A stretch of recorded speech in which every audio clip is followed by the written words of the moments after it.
옛날 옛날 호랑이와 사자가 한 가족처럼 사이좋게 살고 있었습니다. 호랑이가 먹이를 구하면 사자를 불러 함께 먹고 사자가 먹이를 구하면 호랑이를 불러 함께 먹었지요. 남은 먹이는 주위의 동물들에게 나눠주었고요. 여러 동물들 틈에 끼어 남은 먹이를 먹던 이리가 꾀를 냈습니다. 호랑이와 사자와 친해지면 이 먹이를 나 혼자 차지할 수 있을 거야. 이리는 용기를 내서 호랑이와 사자를 찾아갔어요.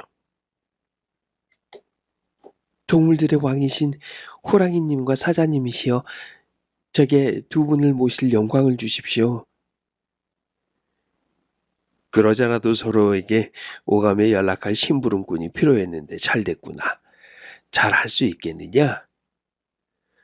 물론이구십시오. 바람보다 더 빠르게 심부름을 하겠습니다. 대신 제게 두 분을 모시는 신하라는 징표를 하나씩 내려주십시오. 호랑이는 눈썹을 하나 뽑아 주었고요. 그리고 사자는 갈기털을 하나 뽑아 주었습니다. 이리하여 이리는 호랑이 눈썹과 사자의 갈기털을 달고 뽐을 내었지요. 이놈들, 저리 가지 못해? 이제부터 호랑이님과 사자님이 먹다 남긴 음식은 신하인 내 차지야. 호랑이님과 사자님을 위해서 아무것도 한 게 없는 너희들이 무슨 자격으로 이걸 먹는다는 거야? 다른 동물들은 호랑이와 사자의 신하인 이리를 슬금슬금 피했습니다. 이리의 기세는 하늘을 찌를 듯이 높아졌지요. 호랑이가 사냥을 하고 나서 이리에게 사자를 불러오라고 시켰어요. 사자를 불러온 이리는 한쪽 옆에 앉아 그들이 사냥감을 먹고 남기기를 기다렸습니다. 바람결에 먹이 냄새가 풍겨오자 이리는 침을 꿀꺽 삼켰네요. 발이 부르트도록 둘 사이를 뛰어다니며 심부름을 하는데 내가 먹는 건 고작 둘이 먹다 남긴 찌꺼기잖아. 맛있는 부분은 다 골라 먹고 겨우 뼈다귀에 붙은 질긴 고기뿐이잖아. 나도 입에서 살살 녹는 부드러운 고기 맛을 보고 싶다고. 이리는 또 꾀를 내었습니다. 그래, 둘 사이를 떼어놓는 거야. 그럼 나도 만난 고기를 먹을 수 있지 않을까? 이번에는 사자가 사냥을 한 뒤 이리를 호랑이에게 보냈어요. 오, 사자가 사냥을 했나 보구나. 그렇잖아도 배가 출출하던 참인데. 그래, 가보자꾸나.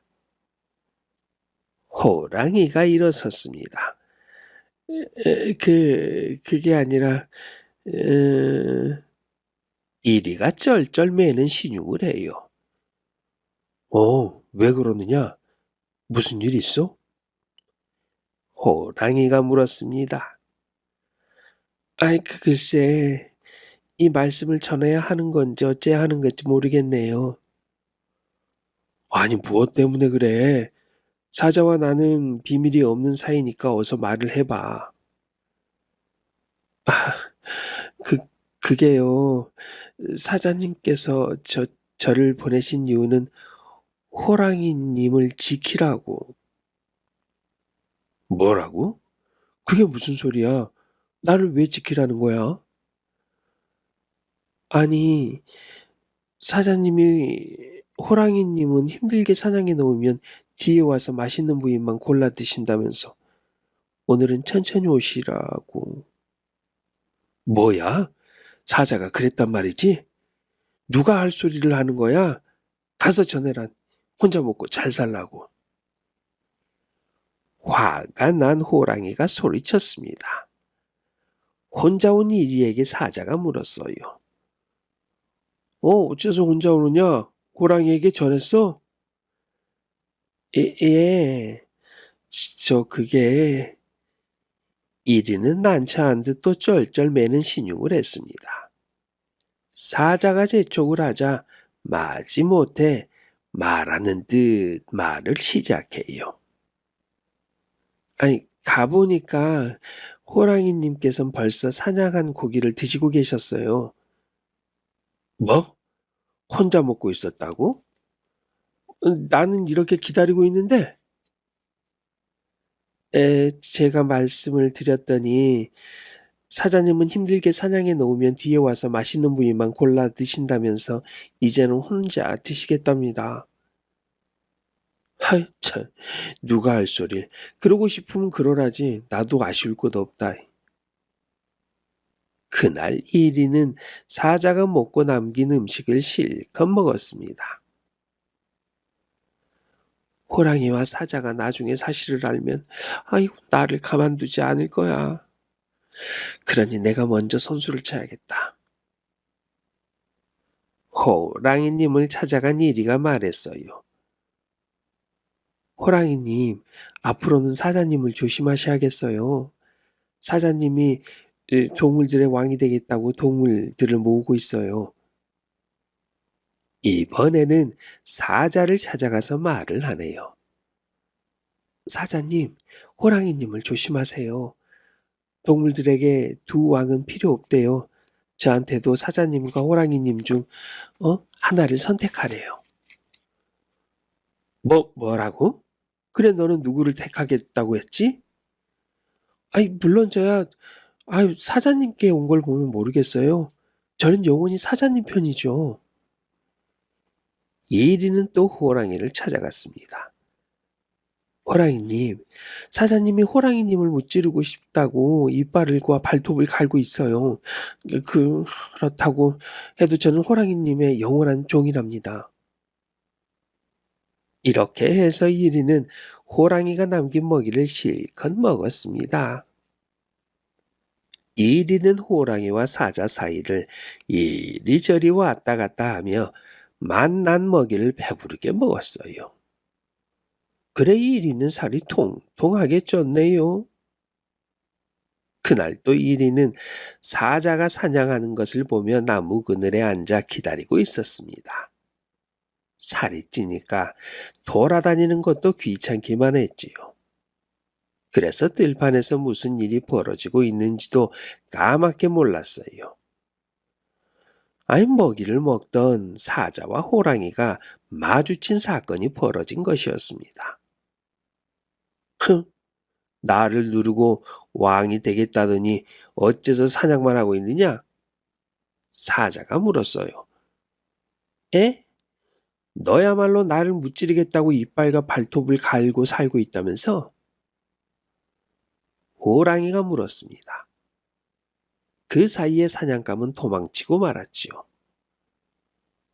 뭐라고? 누가 그따위 거짓말을 해? 너야말로 그런 거짓말을 어디서 들었어? 호랑이와 사자는 동시에 이리 하고 외쳤습니다. 나무 그늘을 바라보니 이리는 왕이라도 된 듯이 길게 누워 낮잠을 자고 있었어요. 멀리서 보기에도 살이 통통하게 올라 먹음직스러웠습니다. 호랑이와 사자의 눈이 마주쳤어요. 호랑이와 사자는 부끄러워 얼굴을 붉혔습니다. 에이, 이리 따위의 이간질에 그동안 믿음을 헌신짝처럼 내팽개치다니. 내 잘못을 용서해 줘. 아니야, 내가 할 소리야. 이리 따위의 거짓말에 속아 넘어간 나 자신이 부끄럽다. 나를 좀 용서해 줘. 호랑이와 사자는 서로의 털을 핥아주며 용서를 구했습니다. 그러고는 동시에 이리가 있는 쪽으로 고개를 돌렸어요. 호랑이와 사자가 함께 달려오는 것을 본 이리는 벌떡 일어나 도망치기 시작했습니다. 하지만요, 얼마나 살이 올랐던지 몸이 말을 제대로 듣지 않았어요. 그 뒤는 어떻게 되었는지 짐작이 가시지요? 구독과 좋아요 부탁드리며 다음 이야기 시작하도록 하겠습니다. 옛날 몽몽이라는 원숭이가 살고 있었어요.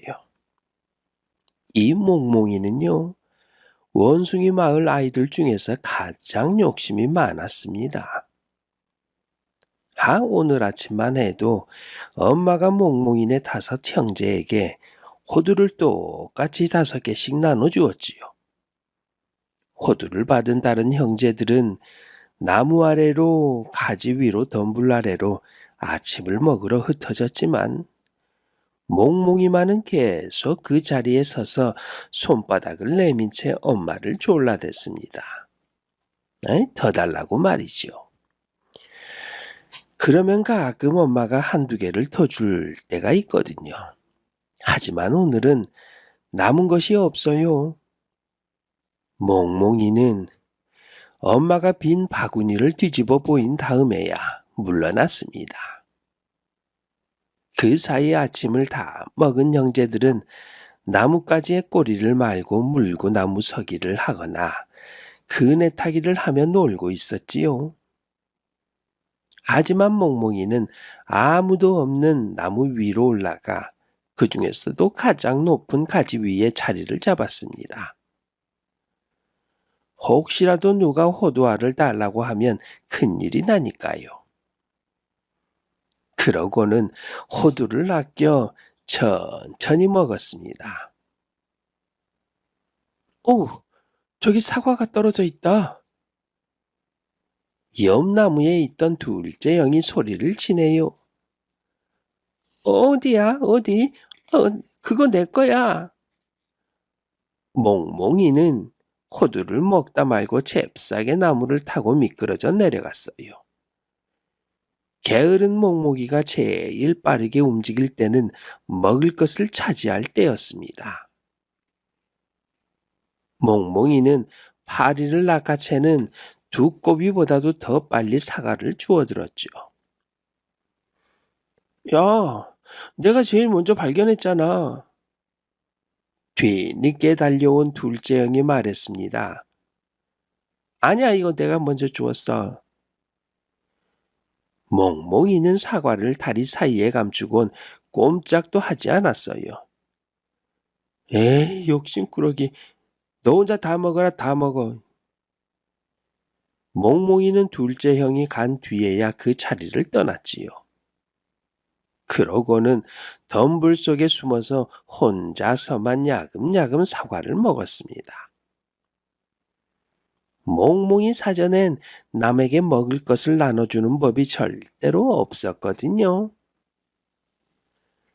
어쩌다 친구들과 먹이를 나누어 먹는 경우도 있지만 그때도 친구 것은 주먹만큼 받아내고 자기 것은 코딱지만큼 주었습니다.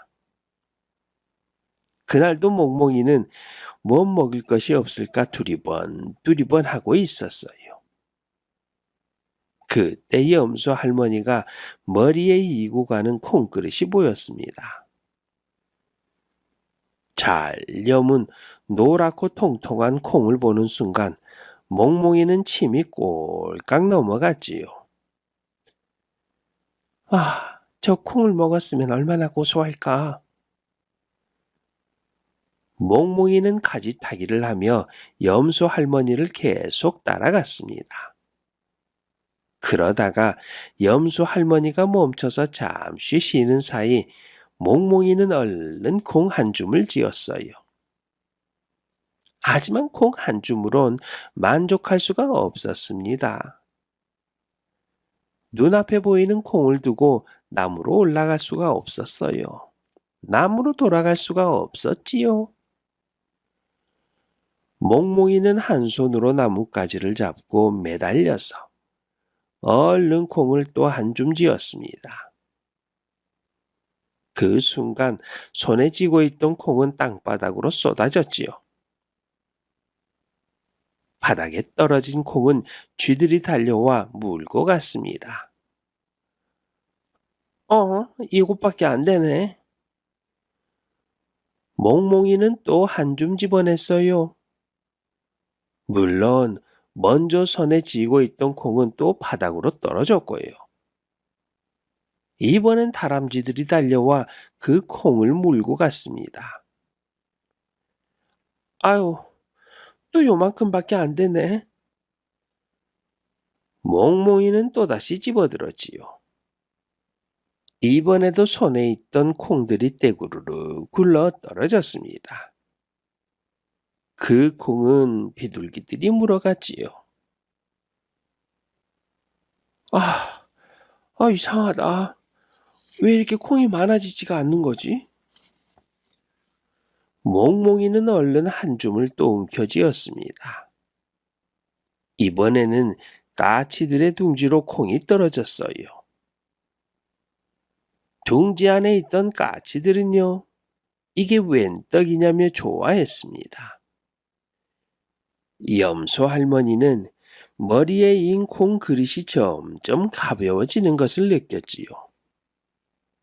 사실 염소 할머니는 조금 전에 몽몽이가 잽싸게 콩을 훔쳐내는 것을 보았답니다. 하지만 모르는 척하고 주위를 살폈죠. 염소 할머니는 단단히 준비를 하고 그러고 있다가 몽몽이가 머리 위에 콩 그릇으로 팔을 뻗치는 순간 몽몽이의 팔을 움켜잡았습니다. 그 순간에도 몽몽이는 손 안에 콩을 더 꼭 움켜쥐고 있었지요. 요 녀석 잘 걸렸다. 몽몽이를 잡은 염소 할머니는 머리 위에 콩그릇을 내려놓았어요. 그런데 그릇이 텅 비어 있는 게 아니겠습니까? 아니, 콩이 하나도 없잖아. 내 콩 내놔. 염소 할머니가 소리를 질렀습니다. 아니에요. 제가 다 가져간 거 아니에요. 그럼 여기에 있던 콩이 팔이 달려서 도망이라도 갔단 말이냐? 그리고 지금 내 손에 든 콩은 뭐냐? 네 엄마한테 가서 모두 물어달래야겠다. 몽몽이는 너무너무 억울했습니다. 몽몽이가 가진 건 겨우 콩 한 줌뿐인데 말입니다. 염소 할머니는 몽몽이를 끌고 몽몽이의 엄마에게 찾아갔어요. 이 녀석이 내 콩을 다 훔쳐갔다오. 그러니 부모가 물어주시오. 몽몽이의 엄마는 몽몽이 손에 쥔 콩을 보곤 아무 말도 할 수가 없었습니다. 엄마는 염소 할머니에게 콩 대신 그동안 모아두었던 잣과 호두를 주었지요. 그리고 10번, 100번 머리를 숙여 사과를 했습니다. 염소 할머니가 잣과 호두가 가득 담긴 그릇을 이고 돌아간 뒤 엄마는 몽몽이에게 화난 목소리로 말했습니다. 너 앞으로 열흘 동안 너에게는 먹을 것을 주지 않을 거야. 몽몽이는 그때도 손에 콩을 꼭 쥐고 있었답니다. 그러게요. 이 철없는 몽몽이는 언제쯤 철이 들까요? 그리고 열흘이 지나면 좀 반성하는 기미가 보일까요? 어쨌든 몽몽이는 그 열흘 동안 꾹 참고 여기저기 돌아다니며 나무에서 나무 열매를 따먹었다고 해요. 다음 이야기입니다. 옛날 아직 이른 새벽날이었어요. 농장 안은 아주 어두웠습니다. 그때 주인이 와서 엄마 말을 깨웠지요. 그러자 엄마 옆에서 자고 있던 망아지도 잠에서 깨어났습니다. 짐을 다 실어 나르려면 일찍부터 서둘려야 해. 주인이 엄마 말을 끌어냈어요. 망아지는 주인이 엄마에게서 떼어놓을까봐 얼른 엄마 옆에 붙어 섰습니다. 아가야, 엄마 따라다니면 힘들 텐데 그냥 집에 있으렴. 엄마가 망아지의 목덜미를 핥아주며 말했어요. 아, 그래도 혼자 마구간에 있는 건 너무 심심해요. 엄마 따라 다니는 게 더 좋은데. 몇 번 망아지를 쫓던 주인은 계속 고집을 부리는 망아지에게 이렇게 말했습니다. 하긴 너도 바깥 하려면 힘을 길러야지. 말썽 부리지 말고 잘 따라다녀야 한다. 망아지는 힝힝 하고 대답을 했습니다. 그런데 엄마를 따라 마구간을 나서던 망아지의 눈길이 돼지 우리로 갔어요. 돼지는 한밤중이라도 되는 듯 길게 누워 자고 있었습니다. 아이, 망아지는 그런 돼지가 부럽기도 하고 얄밉기도 했어요. 엄마, 돼지는 왜 일도 안 하고 맨날 놀기만 해요? 나도 돼지로 태어났으면 좋았을걸. 엄마 말이 투덕투덕 걸어가며 말했습니다. 세상에 태어났으면 어떤 식으로든 자기 밥값을 해야 하는 거란다. 돼지도 밥값을 해야 할 때가 있을 거야. 망아지가 토닥토닥 따라가며 투덜거렸습니다. 헤? 맨날 잠만 자는데 무슨 일을 해서 밥값을 한단 말이에요. 그러고 보면 농장에서 힘들게 일하는 건 엄마뿐인 것 같아요. 망아지는 엄마가 불쌍했어요. 그리고 자기도 나중에 그럴 거라고 생각하니 더 이상 크고 싶지도 않았습니다. 그렇지 않아. 모두 제 할 일이 있단다. 개는 농장을 지키지? 닭은 알을 낳고 소는 밭을 갈고. 돼지는요? 돼지는 무슨 일을 해요?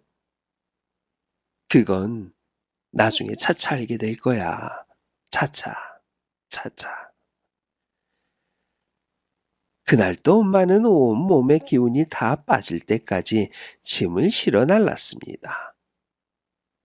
망아지는 가뜩이나 힘든 엄마를 신경 쓰게 하고 싶지 않았지만 마음대로 되지 않았어요. 마구간에 있는 것도 심심했지만요. 엄마와 함께 있어도 심심한 건 마찬가지였기 때문이었습니다. 망아지는 들판을 마구 달리고 싶었지만 무거운 짐수레를 끄는 엄마는 천천히 걸었습니다. 엄마, 조금만 더 빨리 걸으면 안 돼요? 지치지 않고 끝까지 걸으려면 적당한 속도를 유지해야지. 하지만 망아지는 저만치 달려갔다가 가쁜 숨을 몰아쉬며 엄마 옆으로 돌아오곤 했습니다. 아가야, 개울 조심하거라. 엄마가 주의를 주었지만 그깟 개울쯤은 펄쩍 뛰어넘을 수 있었지요. 망아지는 엄마에게 개울을 뛰어넘는 모습을 보여주고 싶었어요. 엄마가 기분이 좋은 듯 흥흥하고 웃었습니다. 아휴, 우리 아가 많이 컸구나. 내년쯤이면 제 몫을 단단히 하겠는걸? 엄마는요, 일하는 것이 좋은가 봐요. 엄마의 말을 듣는 순간 망아지는 달리고 싶지 않았습니다. 나중에 일을 하지 않으려면 튼튼한 것보다 비실비실한 게 나을 것 같았기 때문이었지요. 엄마는 들판이 어두워질 때까지 볏짚을 실어 날랐습니다. 내일은 비가 올 것 같으니 오늘 다 날라야 해. 주인이 엄마 말에게 말했습니다. 그런데요, 마구간 근처에 오자 구수한 냄새가 풍겨 나왔습니다. 엄마, 주인이 우리에게 특별한 음식을 주려나 봐요. 하루 종일 일했으니 특별한 음식을 먹을 만하지요. 그런데 맛있는 냄새는 돼지의 먹이통에서 나는 것이었습니다. 하루 종일 놀았을 돼지는 쩝쩝거리며 맛있는 먹이를 먹고 있었습니다. 하지만 마구간의 먹이통에는 아직 아무것도 없었어요. 어, 엄마 배고파요. 배고파. 망아지는 발굽을 굴렀어요. 왜 하루 종일 일하고 온 우리보다 놀기만 한 돼지한테 먼저 먹이를 주는 거예요? 알았다. 먹이 가져왔으니 그만 시끄럽게 굴어. 주인이 여느 때와 똑같이 마른 풀 한 알음을 안고 와 먹이통에 넣어주었습니다. 에? 왜 돼지한테만 맛있는 거 주는 거야? 망아지가 투덜거렸어요. 그럴 만한 이유가 있단다. 아휴, 아가야, 감사한 마음으로 먹자꾸나. 엄마가 달랬어요. 이깟 마른 풀이 뭐가 좋다고, 뭐가 좋다고 감사한 마음으로 먹어요. 다음 날도 돼지의 먹이는 고소한 우유를 가득 넣은 냄새만 맡아도 군침이 넘어가는 맛있는 보리죽이었어요. 주인은 돼지가 보리죽을 먹는 동안 솔로 빗질도 잘 해주었습니다. 살이 통통하게 찐 돼지의 털에서는 윤기가 잘 흘렀습니다. 하지만 마구간의 먹이통에 담긴 그 마른 풀은 그제도 어제도 먹었던 똑같은 풀이었지요. 망아지는 화가 나서 먹이를 먹지 않았습니다. 엄마가 달랬지만요, 소용없었지요. 난 먹지 않을 거예요. 아휴, 먹이 먹고 코 바짝 엄마처럼 죽도록 일이 날 거잖아요. 망아지는 정말로 크고 싶지 않았어요. 돼지로 태어나지 못한 것이 너무나 억울했습니다. 얼른 자거라. 내일 엄마 따라 나가려면. 엄마가 말했습니다. 그렇게 밤을 보내고 다음날 새벽이 되었네요. 망아지는 주인이 깨워도 일어나지 않겠다고 다짐을 했지요. 하지만 사람들이 저벅저벅 다가오는 소리에 잠이 깼습니다. 그런데 그 발자국 소리는 마구간으로 오는 대신 돼지 우리 앞에 멈춰 섰어요. 돼지에게 또 맛있는 거 주려고? 그런데 갑자기 돼지의 꽥꽥거리는 소리가 들리는 거예요. 살이 통통하게 올라서 무게가 꽤 나가겠는걸?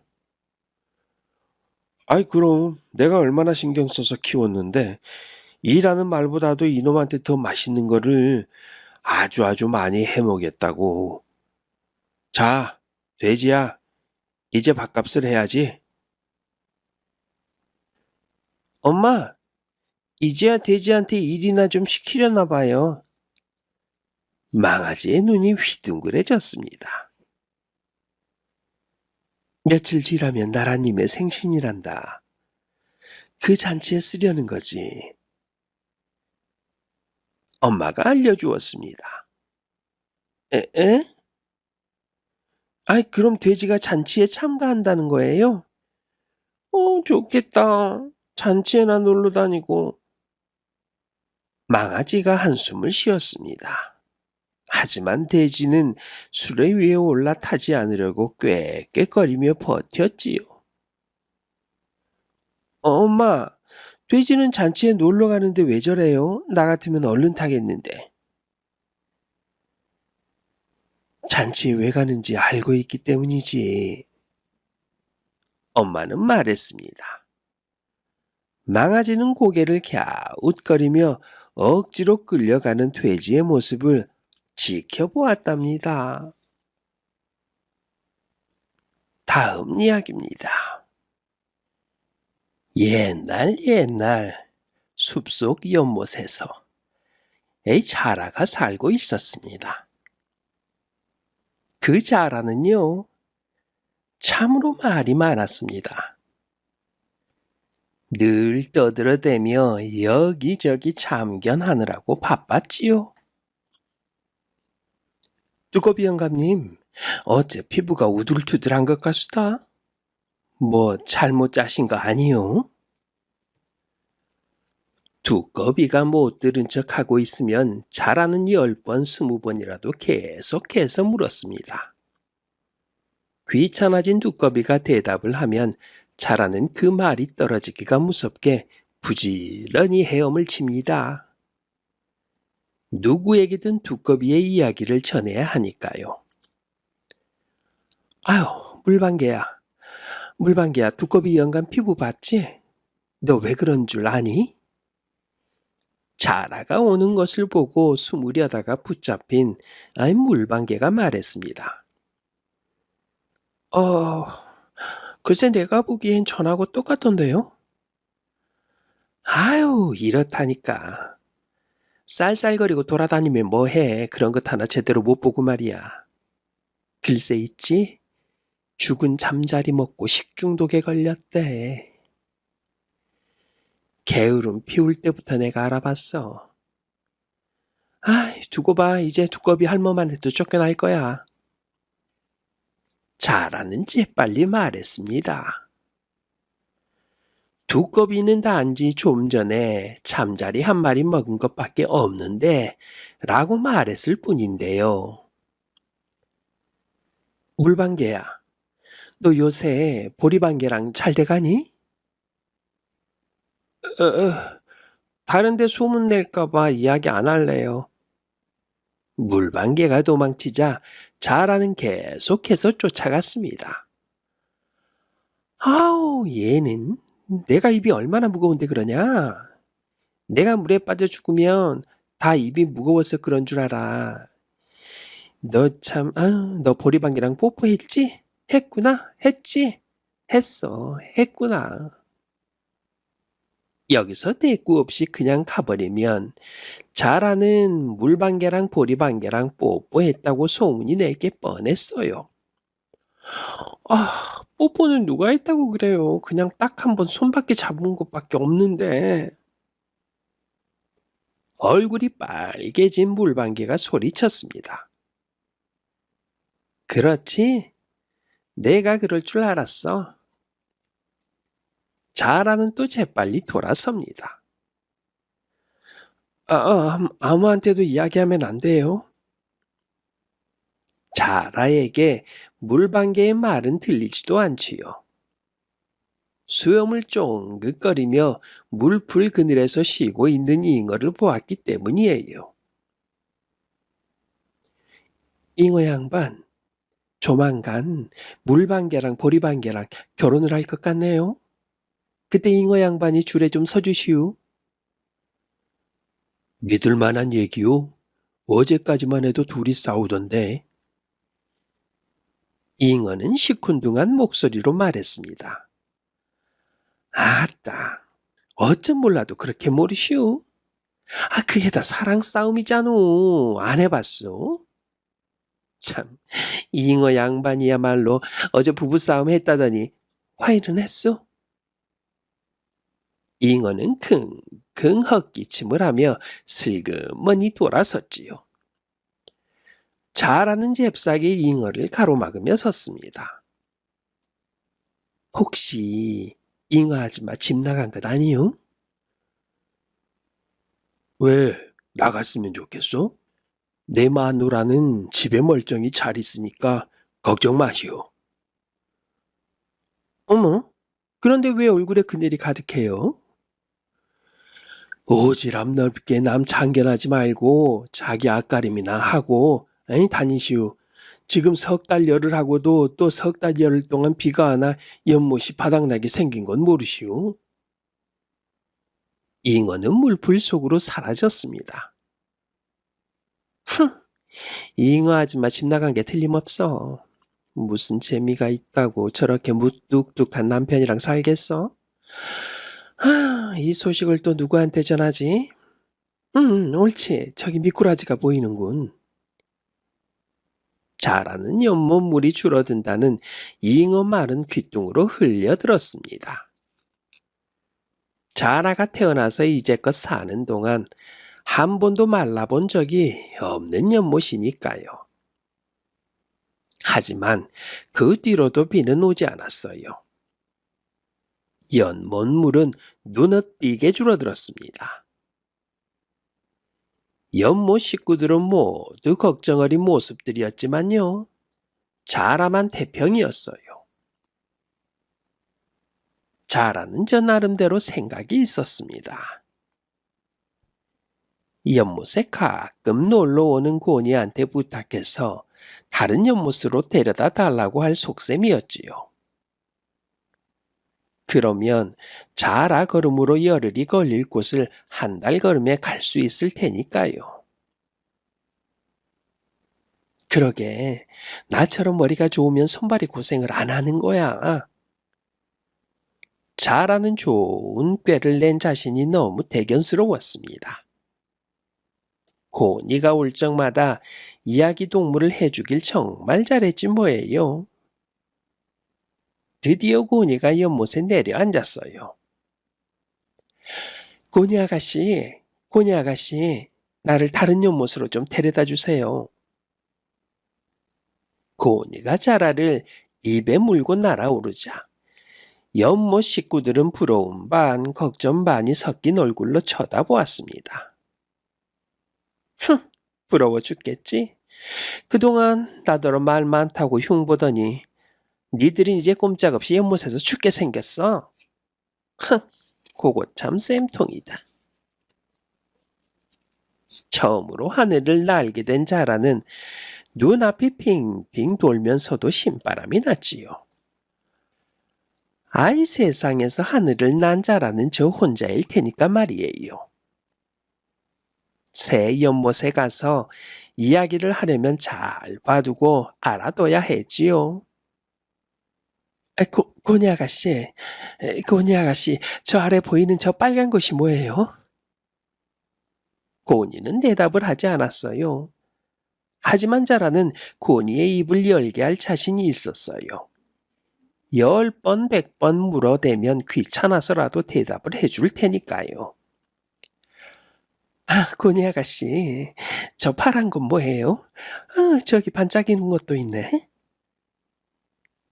그래도 고니는 대답을 하지 않았습니다.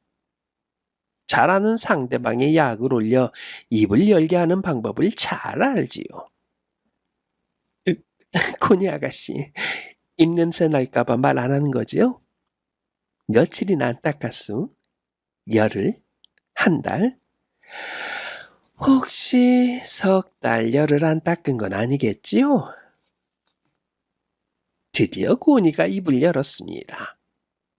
하지만 자라는 고니의 대답을 듣지 못했어요. 고니가 입을 여는 순간 자라는 아래로 곤두박질 쳤기 때문이었습니다. 자라는요, 아주 슬프게도 후두둑 쏟아지는 빗방울과 함께 아래로 쏜살같이 떨어졌지요. 다음 이야기입니다. 옛날 새가 없는 나라가 있었습니다. 이웃나라 손님이 까마귀를 선물로 가져왔네요. 사람들은 처음 보는 새가 신기하기만 했습니다. 시인들은 까마귀의 까만 색을 보며 시를 읊었습니다. 인간이 다가갈 수 없는 하늘을 나는 그대는 분명 하늘나라에서 내려온 신일지어다. 음악가들은 노래를 하고 악기를 연주했어요. 화가들은 까마귀의 멋진 모습을 그렸고 아이들 사이에선 까마귀 울음소리 흉내내기가 유행했지요. 임금님은 까마귀를 금은 보석으로 치장한 멋진 집에 모셔다 두었습니다. 그런 다음 관리인까지 두어 까마귀를 보살피게 했어요. 사람들은 가장 맛있는 음식을 까마귀에게 바치며 소원을 빌었습니다.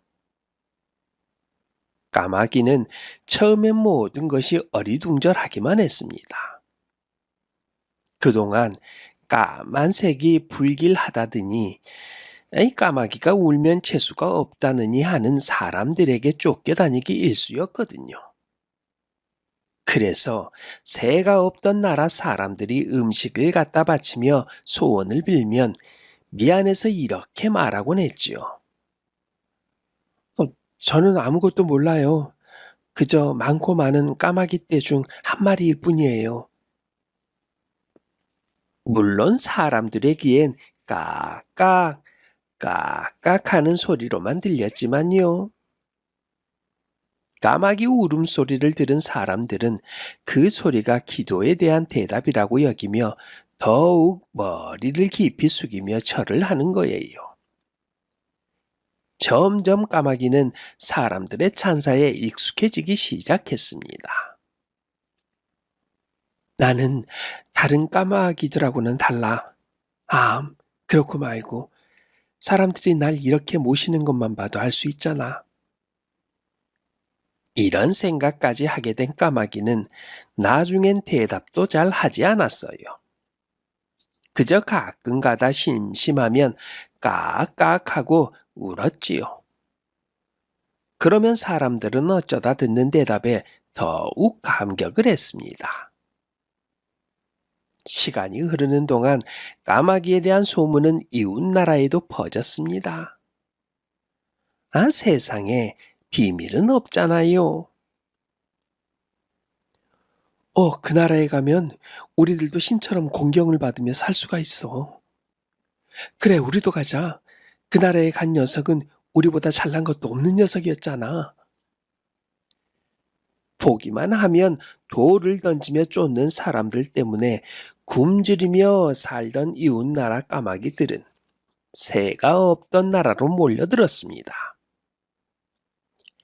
새가 없던 나라 사람들은 신비로운 하늘나라의 신이 때로 몰려들자 나라에 좋은 일이 있을 거라며 흥분을 감추지 못했지요. 이웃나라에서 몰려온 까마귀들은 아무 데서나 먹고 자고 쌌어요. 온 나라가 까마귀가 싸놓은 똥천지였지만 사람들은 여전히 까마귀를 섬기며 공경했습니다.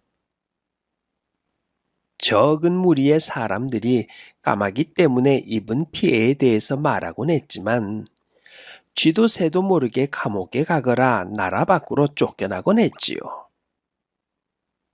새가 없던 나라의 사람들은 마치 까마귀를 잘 모시기 위해 사는 것 같았습니다. 그러던 어느 날이었어요. 먼 나라로 여행을 갔던 왕자가 공작 한 마리를 데리고 왔네요. 공작은 화려한 꽁지깃을 활짝 펼쳤지요. 금실 은실로 수를 놓은 부채보다 훨씬 아름다웠습니다. 사람들은 벌어진 입을 다물 수가 없었습니다. 게다가 공작은 귀부인처럼 우아한 동작으로 사뿐사뿐 걸어 다녔어요. 울음소리 또한 맑고 고왔습니다. 사람들은 공작을 보느라 정신이 없어서 까마귀에게 밥을 주는 일을 잊었지요. 새가 없던 나라에 까마귀 떼들은 때가 돼도 음식을 주지 않자 금세 합창을 하듯 깍깍 울어대기 시작했습니다. 사람들은 꿈에서 깨어난 듯 까마귀 울음소리를 들었어요. 아니 까마귀 소리가 저렇게 흉측한 소리였어? 배가 고파진 까마귀들은 아우성을 치며 날아다녔습니다. 저렇게 칙칙하고 우중충한 색을 멋있다고 생각해왔다니 공작의 멋진 모습과는 비교도 되지 않잖아. 게다가 까마귀들이 아무데나 똥을 싸는 바람에 아이, 나라 전체가 똥천지잖아. 이제서야 하는 말인데 까마귀에게 소원을 빌어서 이루어진 게 없어. 사람들은 까마귀에 대해서 내놓고 흉을 보았지만 더 이상 잡혀가거나 쫓겨나지 않았습니다. 사람들은 까마귀 떼를 향해 돌을 던졌어요. 까마귀들은 도망가기 시작했습니다. 하지만 금은 보석으로 꾸민 집에 있던 까마귀는 아무것도 몰랐습니다. 밥도 주지 않고 사람들이 찾아오지도 않자 화가 나서 날개짓을 하며 깍깍 울어댔지요. 아이, 시끄러워. 그동안 까마귀 따위에게 이렇게 멋진 집을 주어주었다니 얼른 나가버려. 까마귀 집의 관리인이 문을 활짝 열어 젖혔어요. 어리둥절해진 까마귀는 울음을 그치고 가만히 있었습니다. 널 요리로 만들어버리기 전에 얼른 날아가라니까. 이 집은 이제 공작에게 줄 거란 말이야. 관리인이 빗자루를 휘두르며 소리를 꽥 질렀습니다. 까마귀는 화들짝 놀라 밖으로 나왔어요. 오랫동안 날지 않았던 이 날개는 힘이 없어 퍼덕거리기만 할 뿐이었습니다. 까마귀를 본 사람들이 돌팔매질을 하며 쫓아왔고요. 까마귀는 죽을 힘을 다해 날아올랐지요. 그러곤 억울하다는 듯이 소리를 쳤어요. 자기네들이 신비한 새니 뭐니 하면서 떠들어 놓고는 이제 와서 왜 이러는 거야?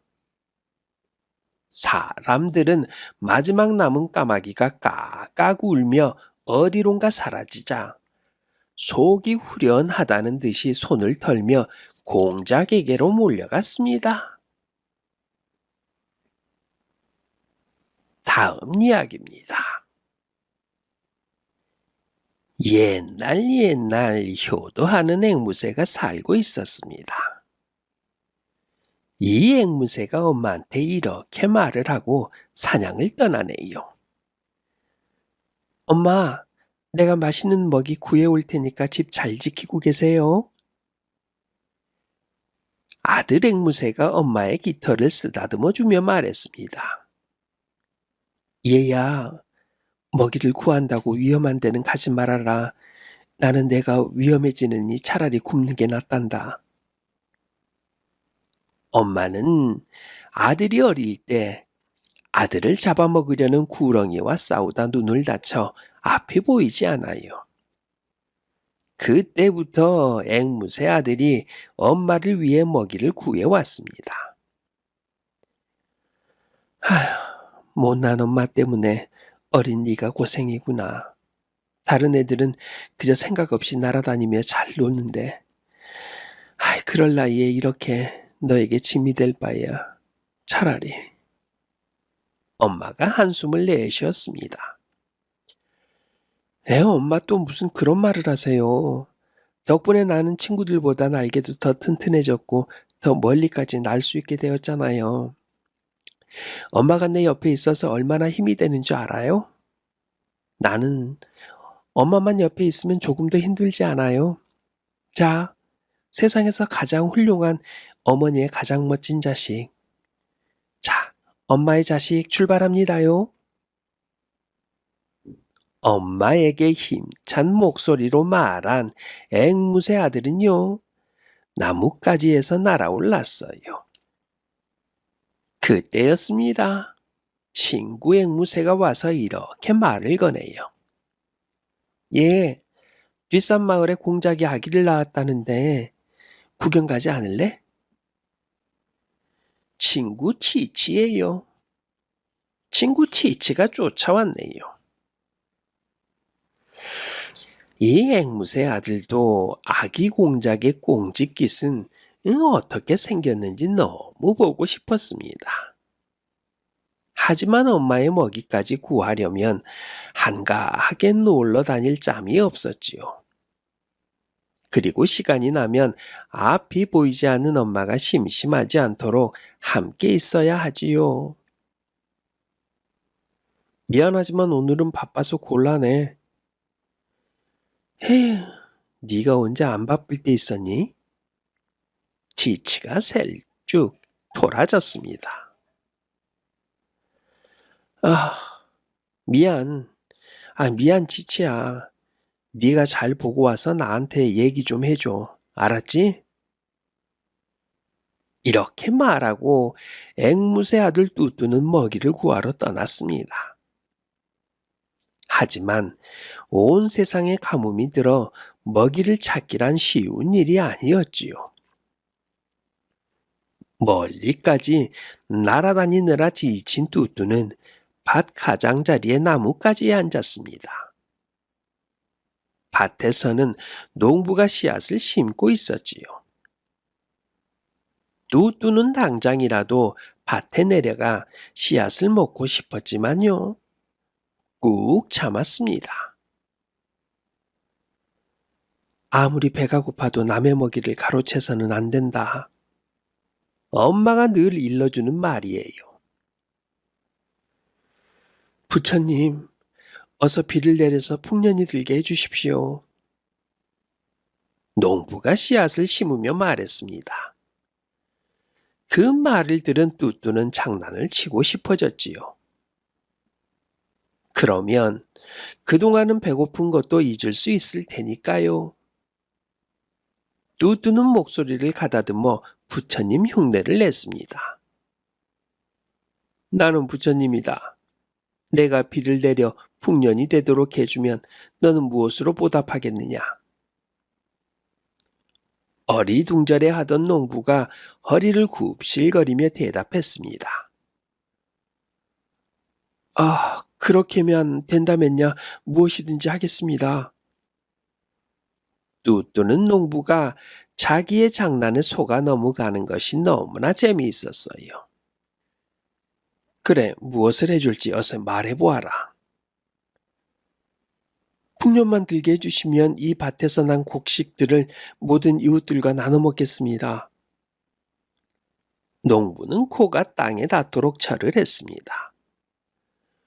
뚜뚜는 킥킥 터져 나오는 웃음을 간신히 참으며 다시 목소리를 가다듬고 말을 했지요.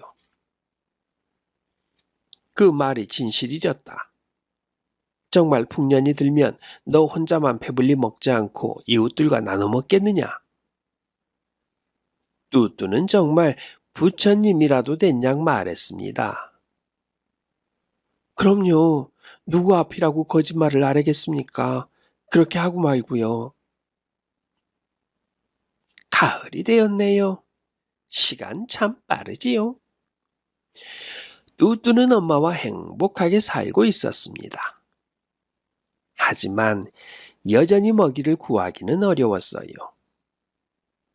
어쩌다 먹이를 구하더라도 먹고 싶은 것을 꾹 참고 엄마에게 갖다 드렸습니다.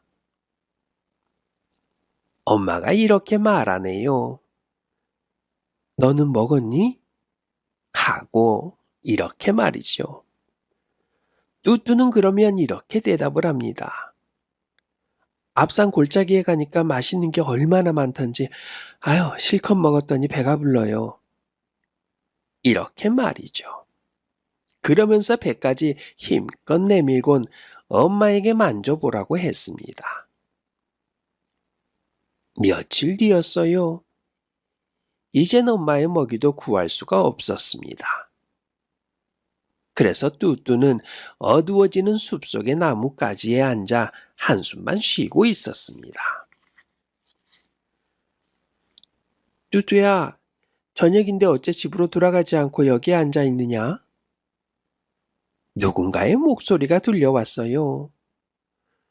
뚜뚜는 어두워지면 집에서 나오는 부엉이라 생각하며 대답했지요. 우리 엄마한테 갖다 드릴 먹이를 구하지 못했어. 너 굶었구나. 우리 엄마에 비하면 그래도 괜찮지. 나는 물이라도 먹을 수가 있으니까. 그런데 엄마는 앞이 안 보여서 내가 먹을 것을 구해가지 않으면 쫄쫄 굶으셔야 해. 날도 어두워지는데 그만 돌아가서 어머니한테 사실대로 말씀드리지 그래. 엄마도 이해하실 거야. 아니, 내가 엄마 먹이를 구해가지 못하면 엄마는 내가 굶었다는 걸 알아차릴 거고, 엄마 먹이도 구하지 못했는데 내가 무얼 먹었을 거라고는 생각하지도 않을 거야. 엄마가 얼마나 속이 상하겠니? 내 마음보다 엄마가 마음이 더 아플걸? 이런 걸 생각하면 정말 속이 상해. 뚜뚜는 누군가에게 속마음이라도 털어놓을 수 있는 게 고마웠습니다. 부엉아, 고마워. 내 푸념을 들어줘서. 뚜뚜가 말했어요. 뚜뚜야, 어머니를 생각하는 네 효심이 정말 기특하다야. 있잖아. 지난 봄에 농부가 풍년이 들면 곡식을 이웃들과 나눠 먹겠다고 약속한 걸 잊었니? 더 어두워지기 전에 어서 그 밭에 가봐. 그 일을 까맣게 잊고 있던 뚜뚜는 나뭇가지에서 떨어질 만큼 놀라고 말았습니다. 부엉이라고 생각하고 말을 했는데요.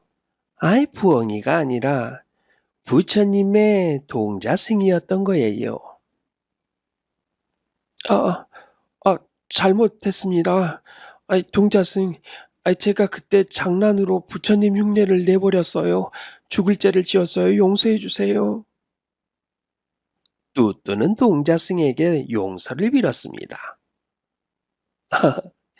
어머니를 생각하는 네 마음이 곧 부처야. 그 농부는 너와 약속을 한 것이니 그 약속을 지킬 거야. 어서 가봐. 어머니가 기다리고 계시잖아. 고맙습니다. 동자승, 이 은혜 잊지 않을게요. 뚜뚜는 그 밭으로 날아갔습니다.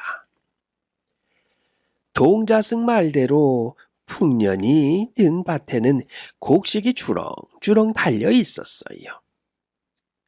엄마의 웃는 모습이 뚜뚜의 눈앞에 가득했습니다. 뚜뚜는요, 그 논밭에 있는 곡식들을 한 올 한 올 물어다가 엄마에게 가져갔어요.